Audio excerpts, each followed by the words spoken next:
Hey, good evening, everyone. Welcome to the Life Live.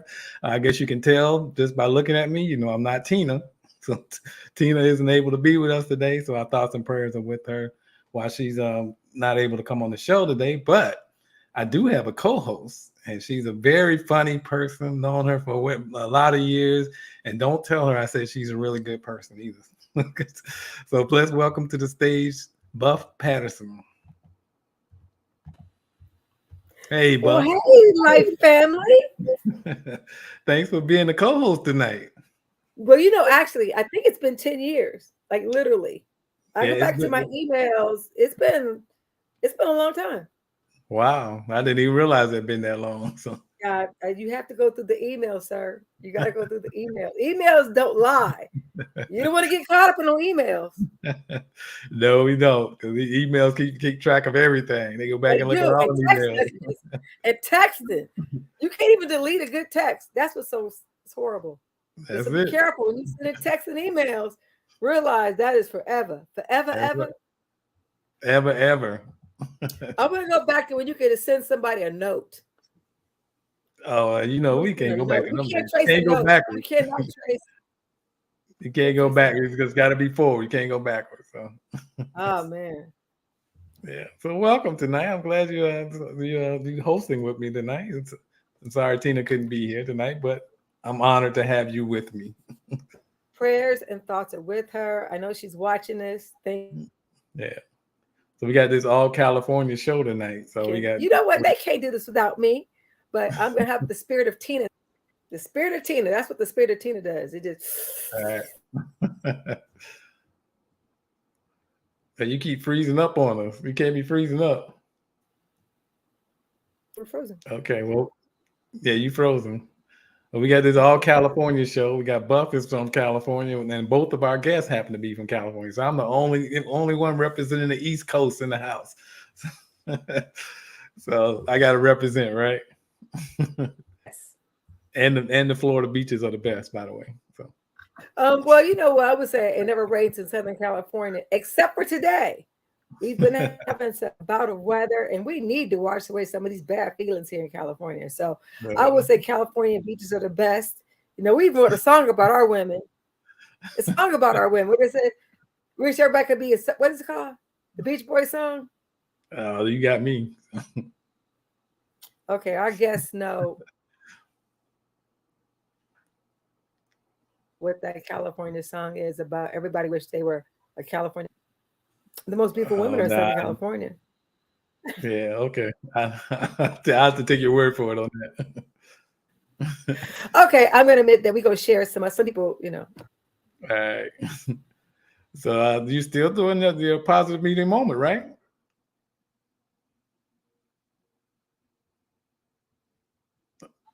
You froze up again. Yeah. Here we go. How are we gonna get this done? All right. Let's do this. You got your positive media moment?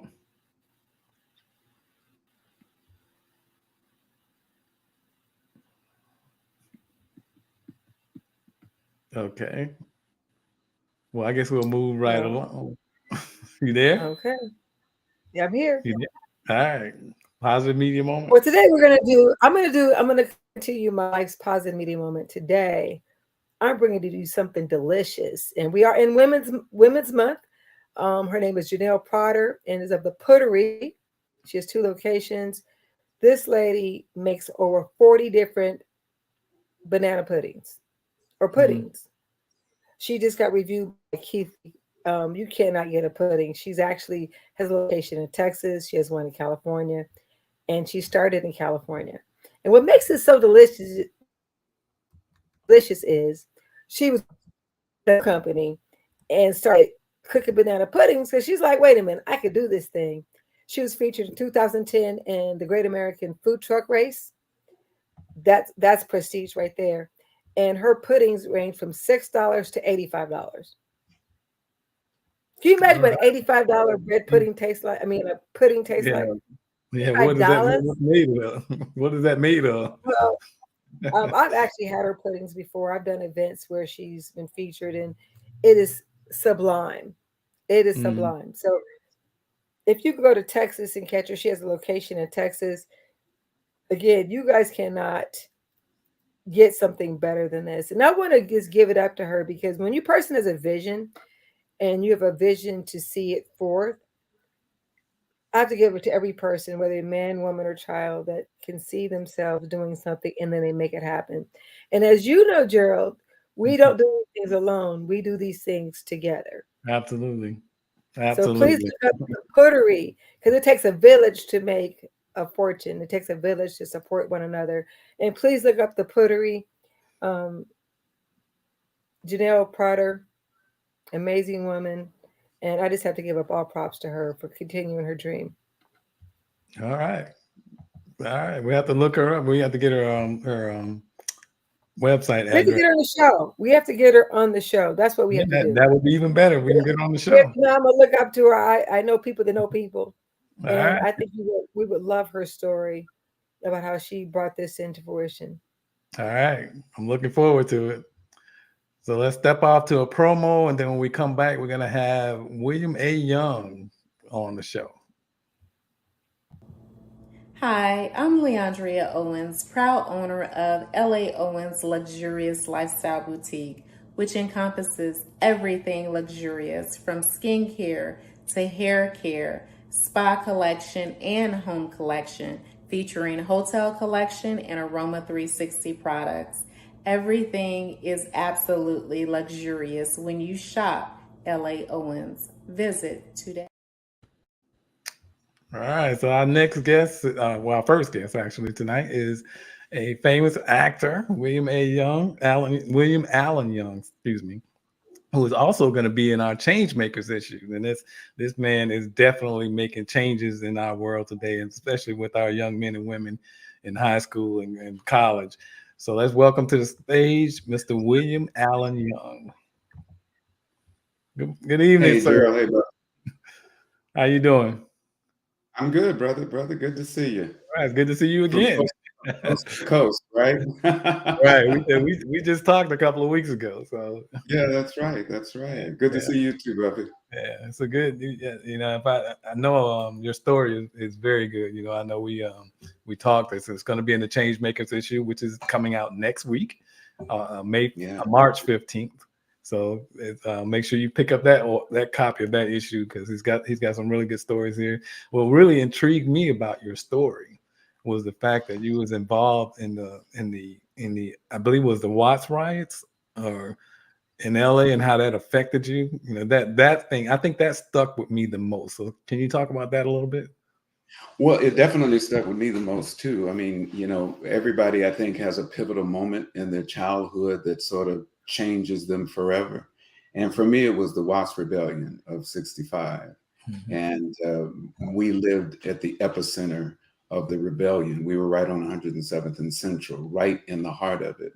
So for a kid growing up, I was young, but just the images of having army tanks and soldiers, National Guard and army, sheriffs brandishing shotguns. Um, um, you know, you got soldiers with bayonet rifles walking down in front of our house telling us we can't leave. So when you have a, a neighborhood that's under occupation and you're a Mhm. child, that does something to you.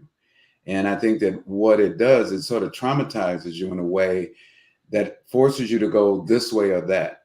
I Mhm. chose to go the way of trying to make something positive out of it, to really start to head, at the speed of light toward whatever my destiny was going to be, because I never ever wanted to find myself in that kind of situation again. And as a child, I had no control over it. But to watch my father, who was a man's man, he was our protector, to see him powerless against these soldiers with these bayonet rifles when they told him to come to them, and put his hands behind his back, and when they searched him, and when I Mhm. saw that leaves an impression on the kid's mind. So I've used it in stories that I've written and in conversations that I've had with other people. But yeah, that was poignant in my life. Right. Yeah, Well, I William, remember I have that. a question. I have a question for Yeah. William. William, I grew up in South Central, or actually LA, and people, they think when they think of the Watts riots, they don't understand the rich heritage of LA. So if you could just give them a background how LA was, because LA is beautiful. You can go to Compton, you wouldn't even know you're in Compton. It's gorgeous. So if you can give people this Well, a little yeah, preview of what LA yeah. really. Well, it's a good question, Buffy, because I, like most people, have read the history of LA and especially Watts. And when I read it, sometimes I'm wondering who they're talking about or what place they're talking about. When I grew up, our neighborhood was a community. People mowed their lawns, they planted flowers in their front yard, kids played up and down the street. It was as normal a neighborhood for us as it is for anybody else who lived in any other affluent part of the country. Now, we didn't have much, but we were all in the same boat. So we didn't consider ourselves poor. We never did. We didn't behave as if we were poor. We didn't see ourselves living in a ghetto. Um, we started out in the Nickerson Garden Housing Project, which is just right up the street, but we never considered that a slum or a ghetto. That was our neighborhood. That was a Well, the working reason class. why I know low income is a term people use a lot, but Watts was a working class neighborhood. Every man or woman living house to house next to us worked. Some of them were entrepreneurs, some of them worked in factories. All of them brought home the bacon, took care of the family, went to church on Sunday. It was as balanced a life as you could have, and most of us were large families. But that was Watts back then. And it hurt me to read over time just the description of where I grew up as just this sad and pathetic ghetto. But it wasn't, in fact, that at all to us. Wow. Okay. Yeah, that's good information to know.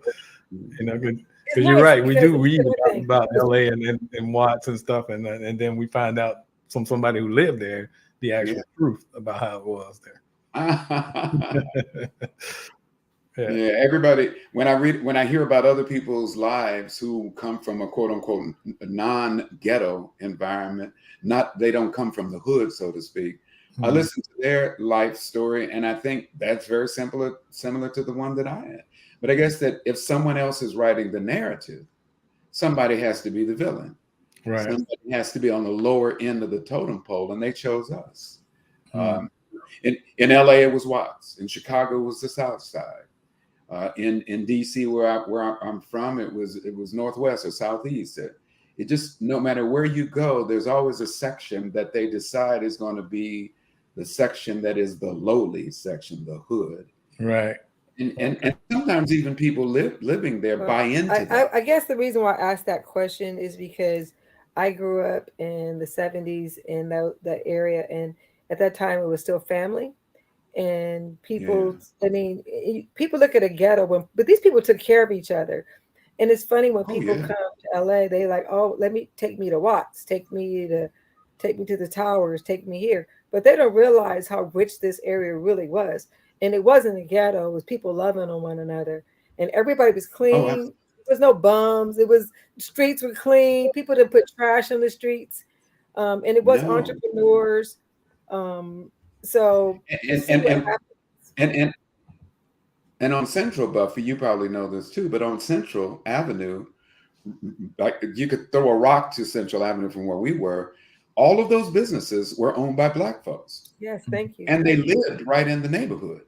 Yes. So that's the kind of neighborhood it was. It was as self-sustaining as Harlem was during the Renaissance. It was as self-sustaining as the Black townships that were successful were back in those days. So yeah, Watts was, I mean, right up the street on Central Avenue. This is before me, but when my mother and father were there before I was born, Duke Ellington played, Count Basie, Louis Armstrong, Ella Fitzgerald. The baddest musicians in the world came to LA right to what we call Watts. Central Avenue was where the happenings were for everybody who wanted to come and hear great music. They didn't think they were coming to hear great music in a ghetto. They weren't. And that was the neighborhood back then. Yeah, rich history. Good point. And then that led to your discovering that you wanted to be an actor at a young age, if I remember correctly. Yeah, I was 13, Gerald, and it was at a time in my life when I desperately needed to find something to just get rid of all of the stuff I was sitting on, a lot of the anger, a lot of the quiet rage. And I was in my middle school, and the students were auditioning for the school play, and I saw them up on stage just releasing all this beautiful stuff. And I thought, that's it. I want to learn how to do that.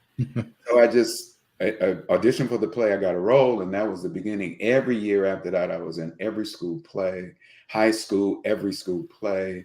And from there, I won an LA City talent contest that the Inner City Cultural Center was holding. They held it every month. And one month I won it. And what I won was a scholarship to study at the Inner City Acting Academy. And that was the difference maker for me, because I was studying now with Bea Richards, who had been nominated for the Academy Award. Roscoe Lee Brown would come through. Ossie Davis and Ruby Dee would come through. Sidney Poitier would come through. The Negro Ensemble would come through. All of these great performers who I'd seen on television and film were there with me. And I was with them. And so for the first time in my life, I felt that I belonged to that group of artists, and I began to act like it. Okay. And my first film was at 16, and the rest took off from there. So someone asked the question about what was the first movie you were in? The first movie, actually, when I was 16, was a movie called What About Tomorrow? Mm-hmm. And it was a story about a young Black kid from, it wasn't Watts. It was, I think it was Philadelphia, but they were playing it as if it was Philadelphia, who was basically trying to figure out what his life purpose was going to be. In many ways, when I saw it, and my drama teacher saw it, she just thought I'd be right for that role, because in a way it was my life. That was the first one, and that just started the snowball effect, because once they saw me in that and I had the lead role, I did a second film after that. The third film was The Failing of Raymond with Warner Brothers, and then right after that, I began to study at in the USC School of Dramatic Arts. And while I was there on campus as a student, I got signed to play Muhammad Ali's son in a miniseries called Freedom Road. Okay. And that was the next game changer, because now I'm on the cover of magazines. I'm doing interviews. I'm doing talk shows in New York. I'm touring with Muhammad and the rest of the cast. And it probably, in a matter of a couple of years, and I think you and I talked about this, Drew. Right. In a matter of a couple of years, I went from having $37 in my bank account to being worth over $2 million. Wow. You think about that for a kid who grew up right in Watts, who barely had 35 cents in his pocket. As a kid, we weren't really allowed to have a lot of money. Eating sugar bread sandwiches and dirt sandwiches if we didn't have anything else to eat. You go from that to basically having the kind of lifestyle that people dream about, and you're like in your early 20s. Well, that was my reality, and the toughest thing was to make that transition as quickly as I had to make it, because everybody came at me at that point. I had to hire a publicist. I began to tour with different, and then back to back, I was in 2 of the most watched miniseries in history, and both of them were seen by over 100 million people. So after that, you can run, but you can't hide. Yeah. What was those miniseries? The first one was the day after, and that was the one about the nuclear holocaust. Right. And worldwide, it was watched by over 100 million people. And I went on a tour for a year with Brandon Stoddard, who was the president of ABC at the time, just trying to allay some of the fears that people had about watching it, and the PTSD people had after watching it. And then the other one was Sins with Joan Collins. I co-starred with her. That we shot it over in Europe for 6 months. And that one, again, 100 million people watching it. So at that point, I went from being somebody who could just walk around the corner and get some bubble gum to somebody who couldn't go anywhere without somebody wanting an autograph, There weren't selfies back then, but I mean, but I was just stopped everywhere. And that Right. was the part that was unusual because I started out just wanting to be a working actor. And my agent warned me. She said, "Will, one day," Ginger Lawrence was my agent at the time, and she said, "One day it's going to hit." And I said, "What's that?" And she said, "Celebrity." And at that point, the train is out the station. There's not much you can do except for lean into it and just don't drink the coffee too much. Mm-hmm. And I think that really helped me. To this day, I'm uncomfortable with fame, but I accept it because when you're on TV and you're in people's living room every day of the week, Moesha is pumped around the world. It's in Russia, it's Right. in China, it's in Israel. It's so no need to run away from that. But I think the beauty of it is the images that I've played have been positive. Just this morning when I went to the store, a brother grabbed me and hugged me, a young brother, and said, "Man, I grew up on you." He said, "You were like a father figure to me," as Frank Mitchell. Mm-hmm. And I hugged him back. I said, "I received that, brother. Thank you so much. I appreciate you." Mm-hmm. And that to me was the benefit of becoming a celebrity, playing the kinds of roles that uplifted people and made them feel like they were somebody. That's a good hug. So someone, Burl asked, how did you cope with the attention? It was tough at first because my wife and I have two sons, and everywhere we went, people would come up for autographs and stop me from doing whatever I was doing with the family. My concern, though, Gerald, was what effect it was going to have on my children because they were very young, and I used to kind of keep an eye on them. And there was one incident, I may have shared this with you, where we were overeating not far from my house at a restaurant at BJ's. And while we were sitting down eating, there were a line of people who lined up behind me with pencils and paper, and they wanted autographs. And I didn't see them. The waiter tapped me on the shoulder and said, "Mr. Young, is it okay if I let them come up?" Now, without thinking and feeling I was obligated, I said, "Oh, sure, no problem." I wiped my hands, I turned around, I began to sign all of these autographs. And then my son taps me on the shoulder, and I turn and look at him, my oldest son, Jamal. And he had tears in his eyes. And I could just see something there that said stop. So I told them I can't sign any more autographs. And when I turned around and asked him what was wrong, he said, "This is our time, Daddy. This is ours." Mm-hmm. And I never forgot that moment. And so after that, I just developed the philosophy: when I'm with my family, all bets are off. I don't care where I am. That's our time. But other than that, I mean, signing autographs, I've never turned folks down, especially if it was reasonable. What's unreasonable, though, is the people who will grab me around the neck, who will drag me over to their family's table, take pictures with me of me without asking me. People, because they really think that they know me. They really think that because I'm in their living room and in their bedroom on the TV, that I have a personal relationship with them. So I think that's why people make the assumption that they can grab me, they can, and I'm everybody's friend. Yeah, this is my friend Will, and this is people I just met. Right. So how do you handle that, though? I mean, how do you handle a situation like that? Well, my personality is not one that is one that would be unkind ever. Mm-hmm. So if I even told them, "Listen, you know, I have to go, I don't have time," it was always politely. These are people who are either fans or people who are sincerely interested in me as an artist. I appreciate that. I don't want to ever rebuff that, but I do want to protect my privacy. My agent suggested that I get a bodyguard in 2003. Okay. And I told him, "Nah, I'm not going to spend that money on that. I don't have that kind of reputation where people are trying to tear my clothes off or are mad at me for any reason." But they provided a bodyguard for me anyway, whenever I would go on press junkets. I have a question for you in regards to being an actor in that era. I mean, at that time we had Black excellence. So you had the Portiers, and you had Diane Carroll, and you had Bill Cosby. When I grew up, all my television was Black. I mean, we had Flip Wilson, we had the Lola Falana show. So do you feel that those actors and performers ushered in a new excellence for Black actors? I do. If nothing else, Buffy, I think that they definitely opened up doors so that you could have a Moesha later on, so you could have a Cosby Show, so you could have all of those other shows. I mean, we went from no shows with Black people on television. So if we're starting there, when you get to the Diane Carrolls and the Flip Wilsons and early Bill Cosby, you're talking about people who basically were going to be the ones who opened up the door for the rest of us. And their success meant that we all had a chance after that. If they had failed, it would have been difficult or more difficult. So right on the heels of them, you began to see more shows pop up, but we always had the extra burden of having to be excellent.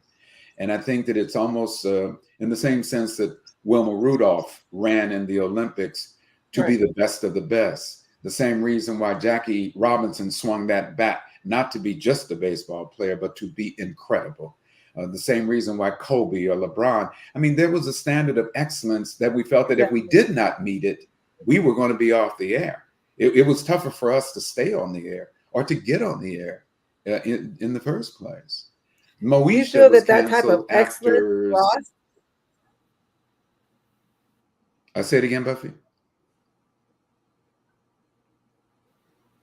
I think she said, do you think that kind of excellence is lost? We'll put it like this. When I watch some shows now, it's hard for me to watch some shows now that feature Black actors in them. It has nothing to do with the actors. I know most of them, and they're very, very talented actors. It's just that the scripts that are being written and the stories that are being told.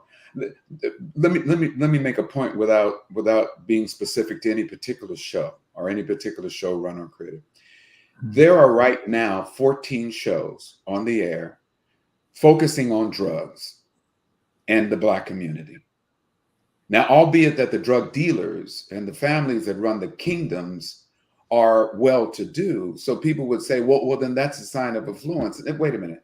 The subject matter of the story is what I'm concerned about.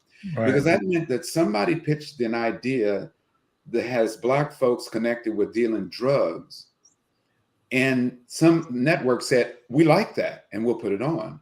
But I know because I've pitched shows that weren't that subject matter, and they passed on us. We pitched a show, my partner and I pitched a show, Magic Johnson was one of our partners. Bonnie Dorr, who was a former executive at CBS, was in the room. There were executives from Fox Film who were on our team. In other words, we loaded the room for that A-list meeting, and the meeting was at Warner Brothers. And we pitched our idea, and it was rich, it was culturally diverse, and they passed on it. But the same year, there were 3 shows that they didn't pass on that depicted Blacks in low life conditions. Now, if you can pitch a show that gets on, more power to you. So that person, that showrunner who pitched it is deemed successful. But the real question is, why would a network only want to accept those kind of shows and pass on those other shows that, if nothing else, would balance the perception of Black folks, not just in America, but to the world? These images are being piped out to the world. So right now, the world is getting another healthy dose of Blacks being drug dealers. We have to shift that. And I'm not saying pull those shows off the air. Some of that reflects some kind of reality. But we need a balanced perception. The Cosby Show is gone. Moesha is gone. A Different World is gone. Those kind of shows are gone. But look at what shows are making it, to your point, Buffy. Right. So we want to make sure we get to the real highlight. I mean, all of that you have done is great. But for the last 20 years, you've done something with the Young Center that I was just floored by what you did. You went, and you could start, by going back to your high school and telling the story, so that everyone else can learn what the Young Center is doing. As I mentioned, I grew up in South Central LA, and despite my celebrity, despite my success, financially and otherwise, I've never left the place in my heart that basically nurtured me as a kid. So I was living in Europe working on a project. I had made a lot of money, and I came back to my old stomping grounds, to my high school, Locke High School in South Central LA. And I came there to talk to the kids and my teachers who were still there. But when I parked and I looked at the school, it was different. There were a lot of kids were hanging out in front of the school. Some of them were smoking weed openly when it wasn't legal back then. They were ditching openly. Nobody was stopping them. The school was trashed. And when I went in, I talked to the principal and I just said, this is unacceptable to me. What has happened? And they informed me that it wasn't just locked, but that there were 13 schools in the LA Unified School District that had been deemed failing schools. So you had to, on a rubric, you had to be below all of the standards to be considered failing. And they called them priority staffing schools. So they were supposed to be putting their focus on those schools to bring them back up to snuff.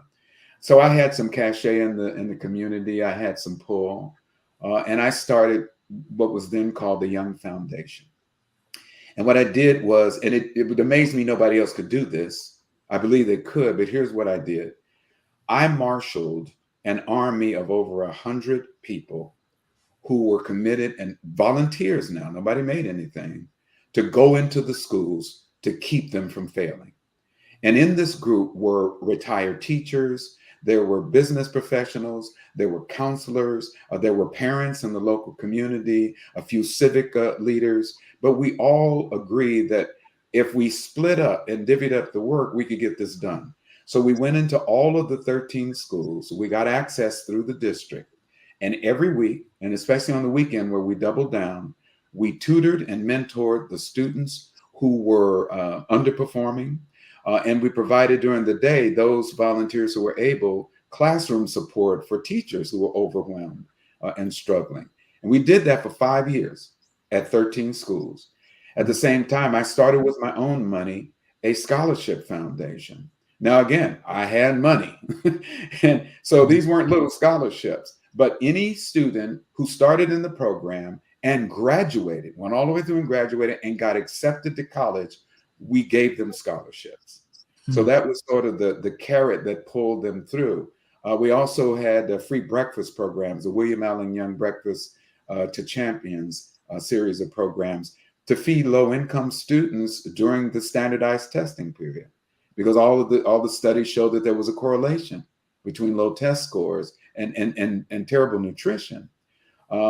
We opened up the tutoring centers at local school sites, and parents even came and participated. But anyway, the sum total of this is after the 5-year program that we call All In. At every school, test scores went up, truancy levels went down, success rates went up. And the all-in strategy that we brought in was adopted by the other schools in the district that had similar problems. So that's sort of what got it going. The Young Foundation, we switched it over, reorganized it as the Young Center for Academic and Cultural Enrichment. And that's what it is to this day. And the Young Center operates a number of programs. In fact, the Young Center runs the only youth think tank in America.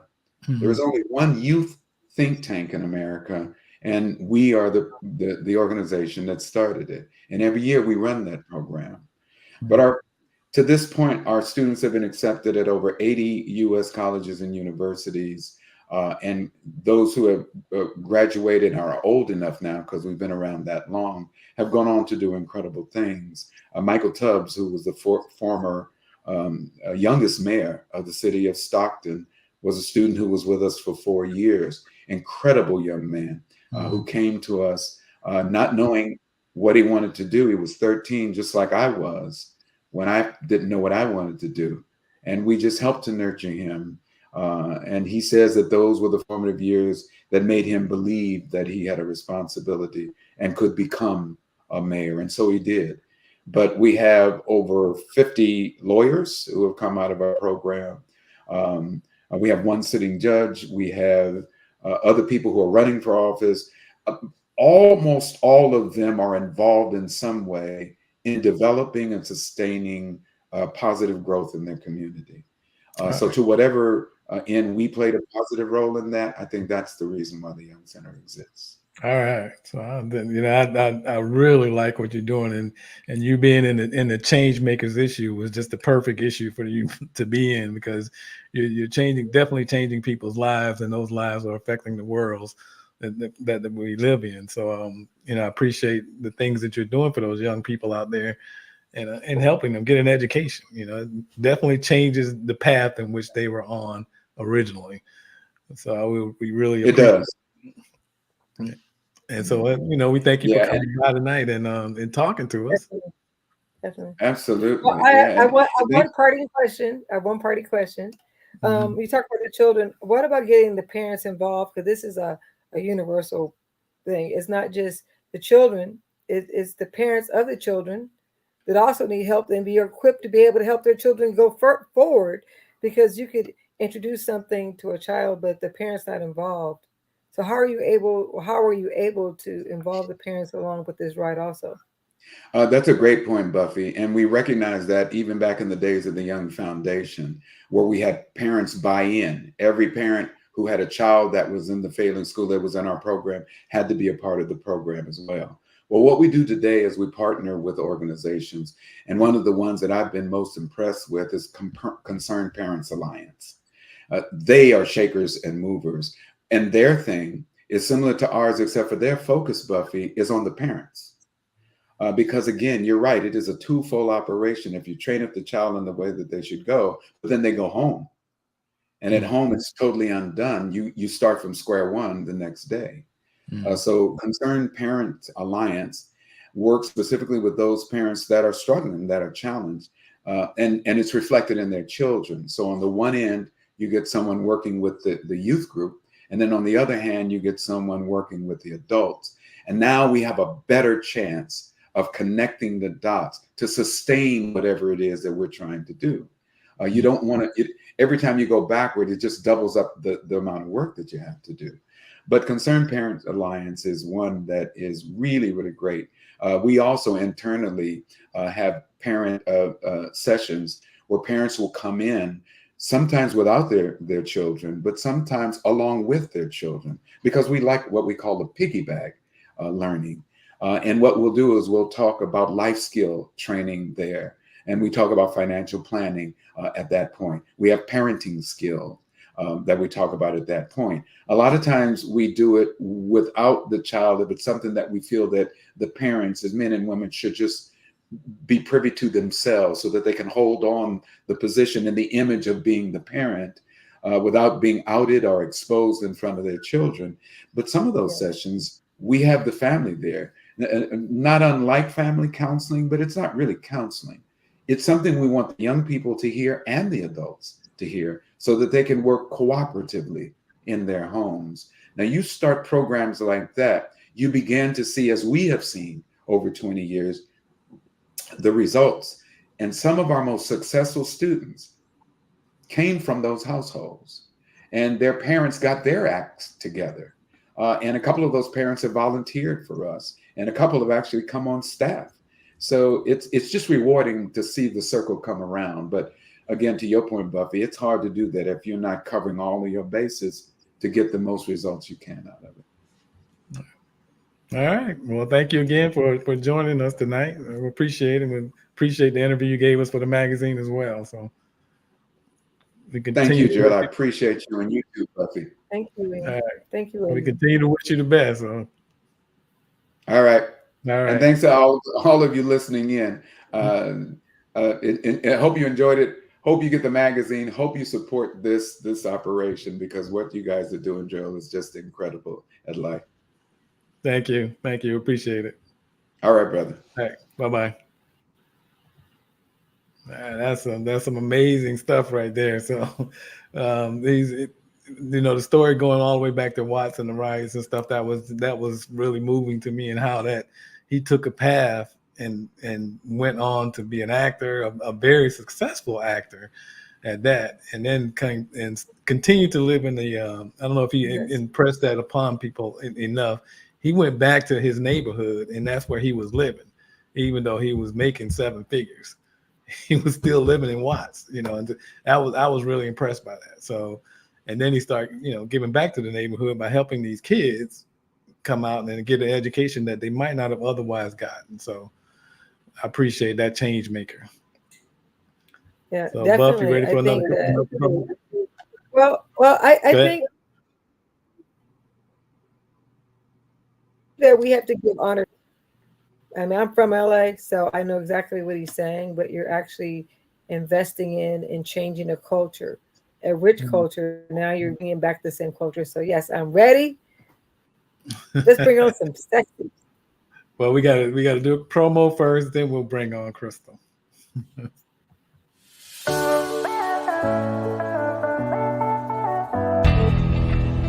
Human trafficking has been going on for a very long time.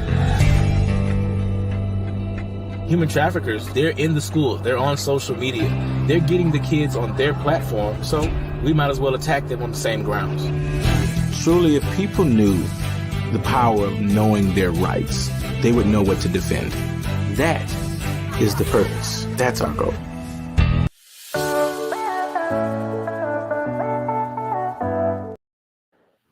Yeah, we're still working on getting Christopher King on here. We know that the human trafficking is some great information we need to learn about that.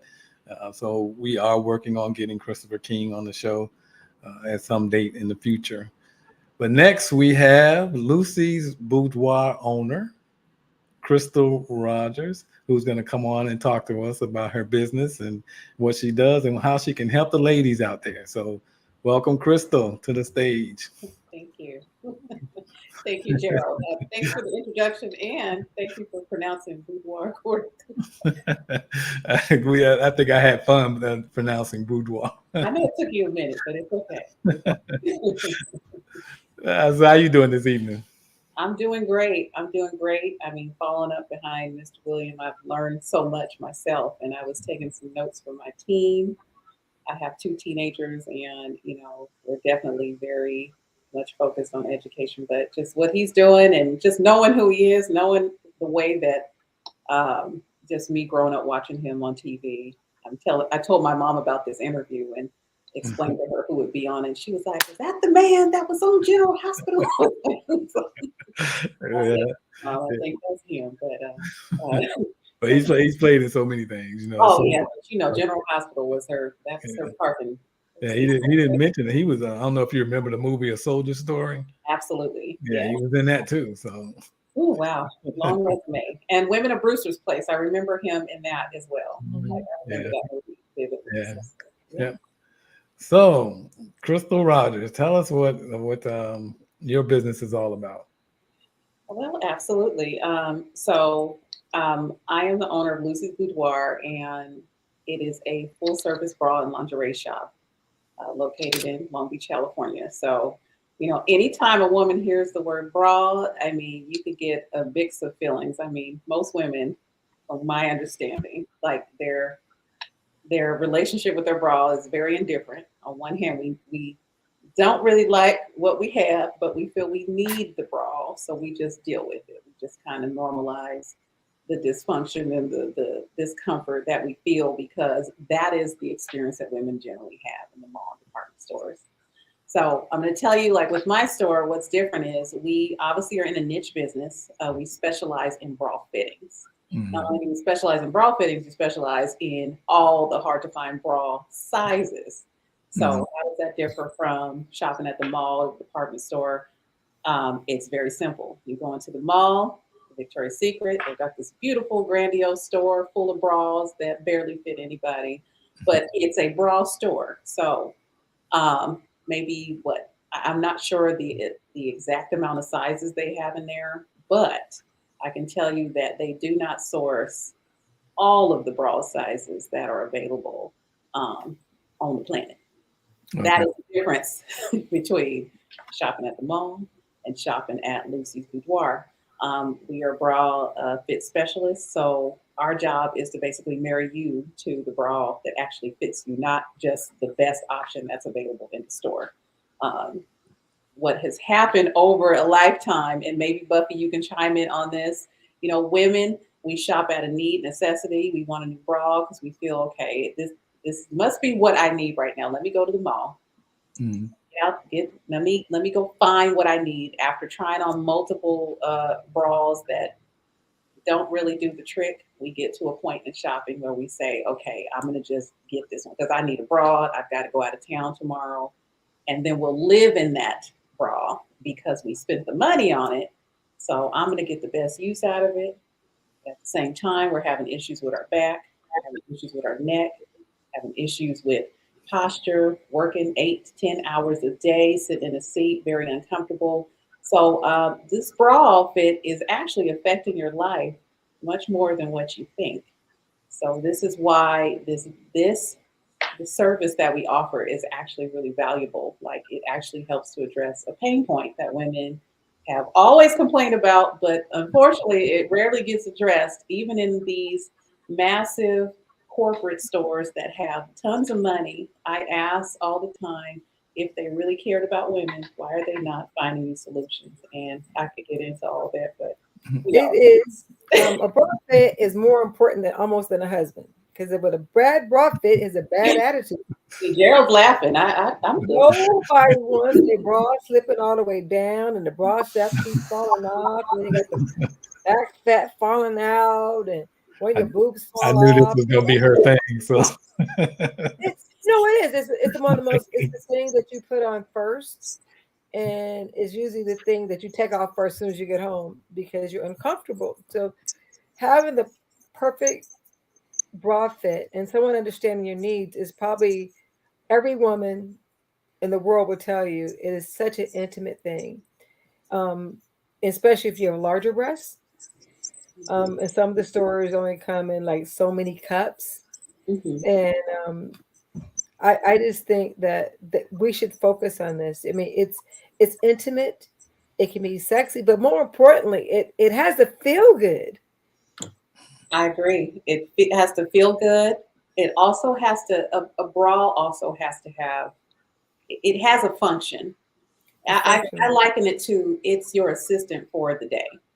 Yes, it is. On average, women are wearing their bras about 14 hours a day.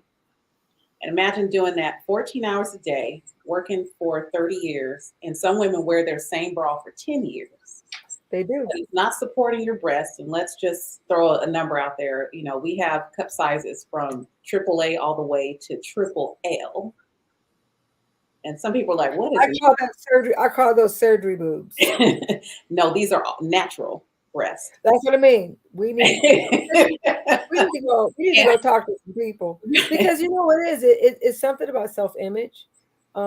Breasts have always been known to be a sexual thing when you look at them and how they fit your clothes, and so you're right. So most women they don't know that you how the care of a bra. How Right. long you're supposed to wear that bra? I know people that tie knots in their bras. Oh, yes. When they go So there. we'll buy a knitted bra. Will not buy, will not. There is something psychological with living It your is. life. Starting number one, we have, you know, as I've mentioned before, the cup ranges are there. But within that, I mean, if you think about the average size of the woman today, like if I were to go off of my sales, like a couple years ago was the size we used to sell most often would be like a 40G. And there was a time back like with 1970s where the average size was a 34C.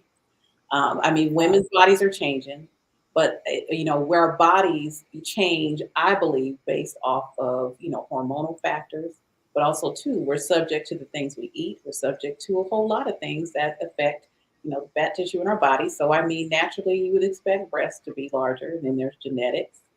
Um, but you know, going back to your comment about, you know, women with larger breasts, that is where the bulk of my business, although we size all sizes, are women who are having trouble, who are very, very busty and are having issues just accepting the size of their breast. Yes. We do not, Yes. when a woman is going to work, for example, and she steps in, you know, so she's gone to college and she's gotten her degrees and she's stepping into a professional environment, but the first thing that she hears about herself is something about her physical appearance, her body, her breasts. Yes. Women carry these psychological traumas into their life, wanting to cover up with big sweaters, wear 4 and 5 shirts, you know, just to mask a part of their body that's generally just it's connected to their genetics. So we fit women so that women can heal. That's it. Hmm. So how did you get started in this in all of this? Well, interesting. I did not set out to own a bra store. I Mhm. had no interest in doing any of that. I Mhm. will tell you though, all my life, I've always been a part of some women's development group or something that's relative to bettering women's health. Always a support group. I've always had a passion for that. I had no idea it would end in this way, but long story short, I was actually working in corporate as a developer for a learning material company, and prior to that, I was one of the officers for a nonprofit. I ended up leaving the company because my son was actually diagnosed with autism. So this is like the change of course for me. So I'm coming out of the corporate world. Now I'm back at home. I had an online business, but I only did it part time. But my main focus at this point was just taking care of my son and getting him acclimated to some changes, and my daughter, who was 13 and a half months younger. So I had the two kids, and for 3 years, I kind of dedicated myself to working at home with my kids. Really, at this point, I had already just kind of resolved to the fact that I'm going to just come back home, work and help my family. And if I get back into corporate America, if that is in the stars, then I'll do that. But I'll tell you, there was this day where I sat down after having washed a million dishes, cooked a bunch of meals, and driven these kids back and forth in and out to sports, all of this stuff. I really just kind of sat down and had a short prayer. I was like, Lord, so many expendable skills that I'd like to use outside of this, outside of my home, but I still want to be here for my family. And Mhm. I'm telling you, Gerald, Buffy, just no shorter than like a day, I just decided I'm going to go and pick up my kids, but I'm gonna drive a different route today because I used to walk everywhere. I live in a very walkable area. Um, and so I did. And when I did, I ended up driving on a street that I avoid at all costs, which is Long Beach Boulevard. On Okay. that street was this store, and it had butcher paper all over the windows, and you couldn't see nothing through it. It was just a big old store that looked like it was unused, but in one window, I saw a tiny little handmade bra and panty set, and I thought it was just the cutest thing ever. I knew I couldn't fit it, but I just thought it was cute. So I decided, I was like, you know what? I'm going to call that store to see if they need a bookkeeper because I had my certificate for that too. I Mhm. called, and a woman answered the phone, and I talked to her. I said, "Hey, I'm a resident in the area. I'm a stay-at-home mom." I said, "And I have 4, spare hours in the day that I'd like to fill with something like, do you have any needs in your business? Do you need a bookkeeper?" And we began to talk. She then had asked me like, "What else do you do?" And my response to her was, "Well, what do you need? And I'll tell you if I can do it." And from that point on, we talked. I came and met her. She pulled me into the business like very quickly. From that point on, we were just so close. We had so much in common. But I realized that the way that timing aligned, like she needed me there at the time, but I also needed her as well. This was like a really important time for me just to keep in like with business because I had been home at this point for 3 years. Just no contact and interaction really with any business whatsoever except what I was doing at home. So most of my interaction was with my kids, and I enjoyed that. But I'm like, speaking with the 2 and 3 year old was it was it was getting a little old. I really wanted to talk to some regular people. So so yeah, from that point on, I mean, it was very shortly after that, she came to me and asked me if I wanted to purchase the store. Um, and the reason why is because I think she recognized that instantly I had a passion for helping women, and they would come in and I would just figure out a way to find something for them to wear, a bra or There were 2 businesses operating out of this one building, and I was helping with both, but also too, I would make sure to take some time out to help the women and guide them and direct them and fit. And I don't know how I even picked up the skill because I didn't even know anything about it. So I tell everyone else, this is all divine intervention because I had no prior experience fitting for bras. All of these things have come just really by studying. And also too, just like it was a natural knack that I watched it one time and I was like, oh my God, I can do that. And it just continued to maturate from that point on. And it's been like a passion ever since. And just looking back over the years at, some of the feedback that we've received, it's very touching to know that I would say that God would use, me unknowingly and my staff and people that are work with us to change so many people's lives, like for the better. Like, and I mean, from that standpoint, emotionally, the mental health conversation is a big conversation these days. And I definitely feel that a woman waking up and staring at herself in the mirror, finding something that fits her and that helps to like kind of set the mood for her day. Oh, that's a big deal. Before I came to meet with you guys, I just took in one client past the time I said I would because she came in and she was limping very heavily. She said, I rushed through the rain to come and come to meet your time. I hope you can help me. And she says, I'm in so much pain right now. I came all the way down from Palos Verdes, and that's a drive from Palos Verdes to Long Beach. She said, I just told my husband, I have to get there. I have to because I cannot live like this anymore. 3 minutes to put her in a bra, and she said, I'm already feeling so good. I might just go out to dinner tonight. So before, when she walked in, it was, I'm going home to go to bed. When she walked out, she's like, I'm going out to dinner. So there's an entire mental shift that took place. It is. So you make them on the spot? Yeah. No. I have bras in stock ready to buy. You walk in, we look at you, get you a size, and you can go. You could do this on a lunch break and be in and out. You could do it on your in between a taxi ride. It is that quick. Not everywhere though. Like there's a method that I have come up with to help size women by. Okay. So what about women? Because we have a lot of women here that's not living in California. So how do you help women who are not in California? Well, that's a good question. During the pandemic, obviously, we were not considered an essential business, which was very sad. But that actually is what prompted the virtual fittings that we were offering. So we came up with a formula to do virtual fittings, and we would help women like outside of the state. Admittedly, they're a little more involved because you don't have the person here with you, and they're taking you right into their home. Like I've been in the kitchens before, bathrooms, everywhere.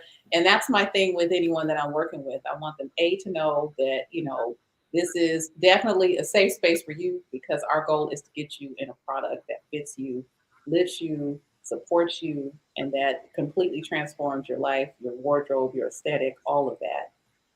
And gives you a healthier outlook on your body, your rest. But also too,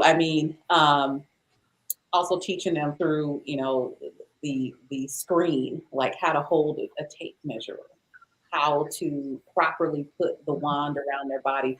Because women do this already, if you think about it, right, Buffy? If you've gone onto websites and they'll have a sizing chart and they tell you but the bra size never ends up being exactly right.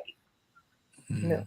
So we have I've added in a few little methods to kind of work around these little micro sizes to help women get a better fit on their back, but also to take a lot of the pressure off of their shoulders. And so, so we do that. That is what we did. We help virtually, and but it's always best. And I tell women who are not here in the state, if you decided, even if it wasn't Lucy's Boudoir, if you found a bra fitting boutique that was within a few hours drive from you, I would say it's absolutely worth it to pencil it in as a girl's day out or a trip to go get a bra fitting. Because You would change your attitude. yeah. Change your attitude. Change the way your clothes fit. Mhm. Change the way you view yourself. Right. And I always tell women that this is a really important thing. When a woman buys a bra and she says, well, let's say it's a certain price. Well, you're going to take that percent per day, how often you wear that bra. And if you looked at it in that way, it's really not expensive. I Right. mean, people spend $2,000 for a pair of shoes that they wear never, Right. but they'll wear a bra every single day, and they don't look at the cents per day. And not just that, the care of it. No woman should walk around putting knots in her bras or wearing something. No, they do. Women wear knots in the bras, have the metal showing, or they just don't feel right with those bras on, and it doesn't make their clothes feel good. So I always say the bra is the first line of defense. Mhm. And I looked at your website. Please, everybody, please go look at her website. She's some amazing items, beautiful. You'll feel like a new person with her items on. Gorgeous. Thank you. Thank you so much. And we dropped the link in the comments, so Thank you you. can go on and check that out. But are you thinking of expanding out of Long Beach, or is that somewhere in the plan? Well, there was a point in time where I actually was considering that. Texas was actually one of the first places we've gone to scout, because there's absolutely a need there, and we've done our research, and I mean it has been extensive. But duplicating, this type of service is not as easy Yes. as I like initially anticipated. I'm very ambitious, so I'm like, just do it. But You have to no, change a culture. You have to literally go in and change a culture Mhm. of how women see their undergarments. They go, if I can't see them. But some women like, well, if I have a matching pair of panties and bra, I'm doing something. And it's not Right, a comfort thing. It's a comfort thing. It's a comfort thing. right. Comfort. I'm a comedian, so my brain just shut off. I can't even do a joke. It's gonna be bad. So Listen, I'll tell you this much, not necessarily franchising or opening up another location, but I do have a system in place to do pop-ups in different states. We Okay. create, that fit sounds awesome. That's awesome. have product flown to location, and then we get there, and then we're able to bring every size in maybe 3 to 4 styles and just utilize those to help fit women on the spot, and then create a profile for them, fit them, and like really connect them to some really great brands. So even though we're not there, um, we're there. We can Right. be anywhere. I mean, this is what's great about A, we have technology, B, we have the ability to fly and move around. So this is just a smarter way in running business so that the overhead costs are not so high. Um, but also too, it allows us to continue to spread this word about, something that is so relative to women's health, their bra, um, the fit of it, how it impacts their posture, their day-to-day lives. I mean, this is a message that we constantly repeat all the time. Just 2 weeks ago, I had a retired vet. She actually would fix the jets in the Air Force. She was one of the mechanics. Mm-hmm. Explained to me that after retirement, she would carry she had carried this toolbox on her shoulder. A very similar story I've heard before. She would carry the toolbox on her shoulder every day, and it was about 30 pounds.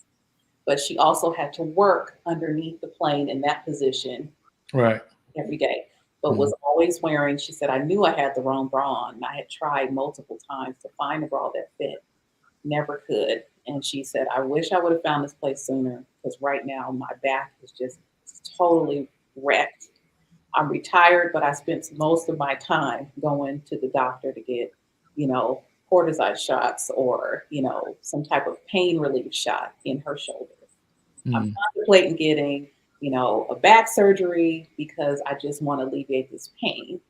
And once we put her in a bra that fit, though, she said, this is the best my back has felt. It's the best I have felt in the last 25 years. So just imagine we can get this information to women like early on in life when they're teenagers and they're busty, and when that process starts, educating them about their body, like how to find a bra that fits, like wearing these girls to proper sports bras, and just doing that. I mean, how would it affect a woman's her psyche, her mental health, like as she's growing and getting older? How would it drive her decision making, like when she's buying clothing? Like, Well, I have a question for you, Crystal. Yes.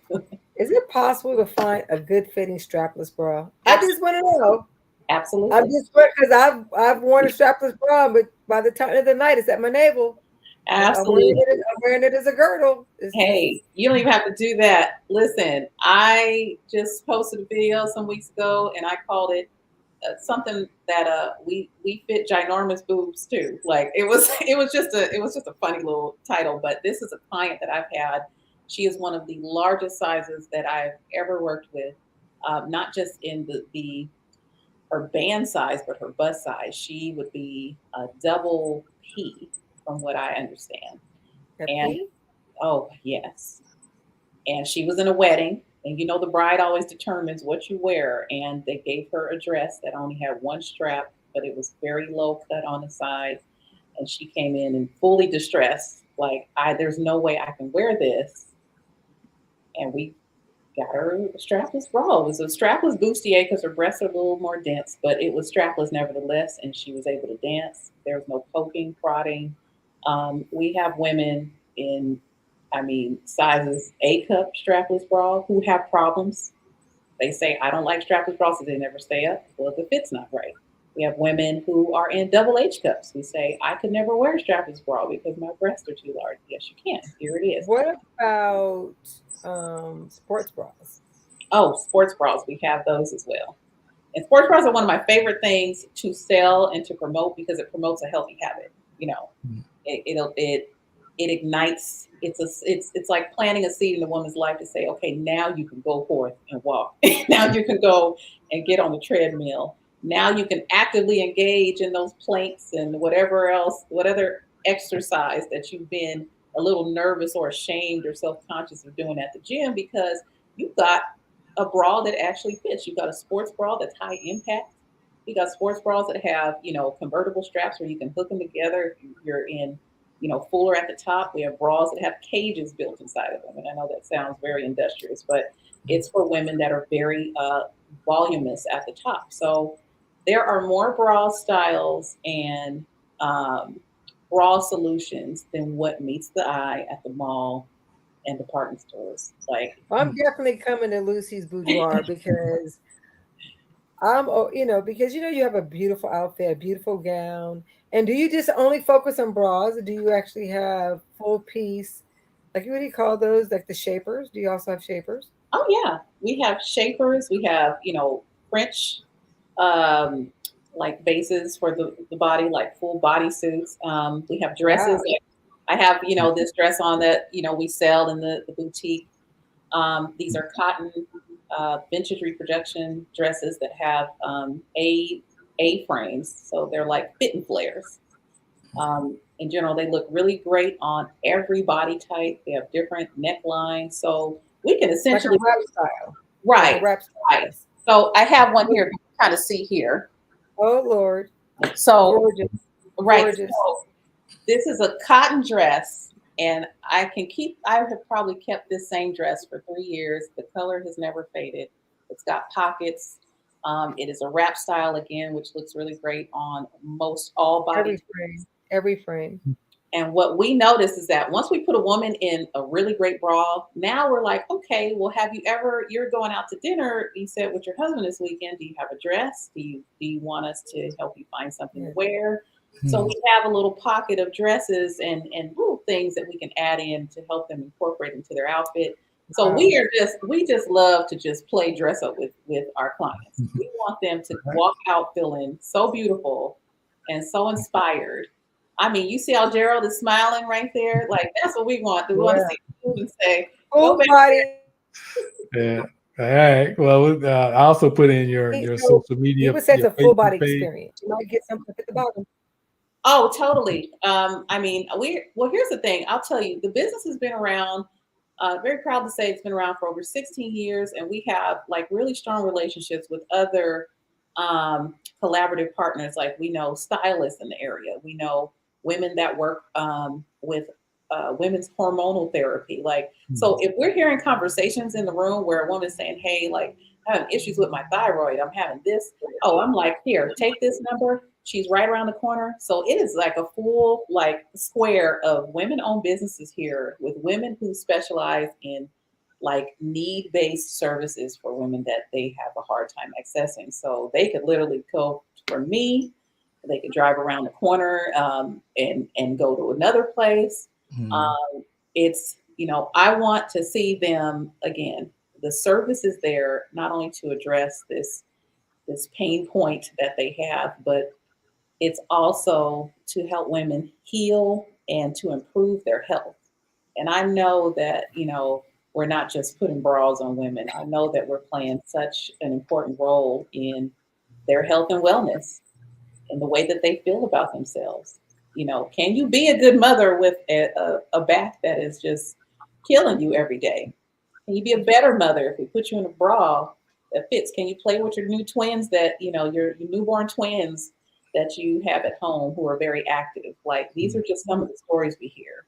Can you go now and register for this marathon that you've been wanting to be a part of? Like, you have a TED Talk coming up. Like, you want to look your best. Okay, let's put you in the right bra because you're in front of thousands of people, thousands upon thousands of people, and you want to feel and look your best. You know, you're renewing your vows and you want to wear this dream dress you couldn't wear before because you were 100 pounds heavier. You want to wear strapless? Okay, let's help you with that. You want to wear a backless dress, but you're a double H, but this is the outfit of your dreams and this is what you want to wear to the Beyonce concert. Okay, let us do it. Everything is okay for us because we find a solution for you because we can. Like, well, it sounds like you're doing a lot of good things for the women in that area. So, but I did also put your Facebook page in the comments as well, so people can follow you. Thank you. So I know you have a lot of good things going on, and thank you for, you know, Crystal jumped in at the last minute for us because we had somebody that dropped out, and she jumped in at the last minute to come on and tell us this great information, especially for the women in our life and the women who are on the show. So we appreciate you coming by tonight. Thank you. And so yeah, pleasure is all mine, really, Gerald. And thank you, Buffy, for your great questions. I'll definitely be seeing you soon. Yes, I look forward to it. All right. Well, thank you again. All right. Have a great evening. You too. You too. Okay. Thank you so much. Bye-bye. Bye-bye. All right. So you're going to Long Beach, huh? You froze yeah, up again? you know, you got to put the tatas in a good position. You keep freezing up over there. It's everything, Gerald. I mean, that's why I don't know why men really want to be women. This is a lot. You gotta think it through. You gotta think it through. I know, right? Yeah, well, that's a conversation for another day for another sure. One. It's another day, another dollar. Yeah. So that's it for the show. Well, we had the two guests. We had two great, amazing guests, and we're glad they came by. And next show we will have Selena Albright, who is Gerald and Glennis's daughter, will be on the show. She's a singer out of the UK. We have Elaine Crocker and Aura Turner, who I just recently met. Then they will be on the show. They provide some great education. And one's Elaine Crocker is a playwright. And I understand she has a play that's out right now. So we'll be able to talk to her about that. All right. Well, thank you for allowing me to just fill in for Miss Tina. It was a pleasure. Love our guest. Hey, Tina, we know you're watching. Feel better. All right. Well, thanks for filling in. I appreciate it. See you soon. Okay.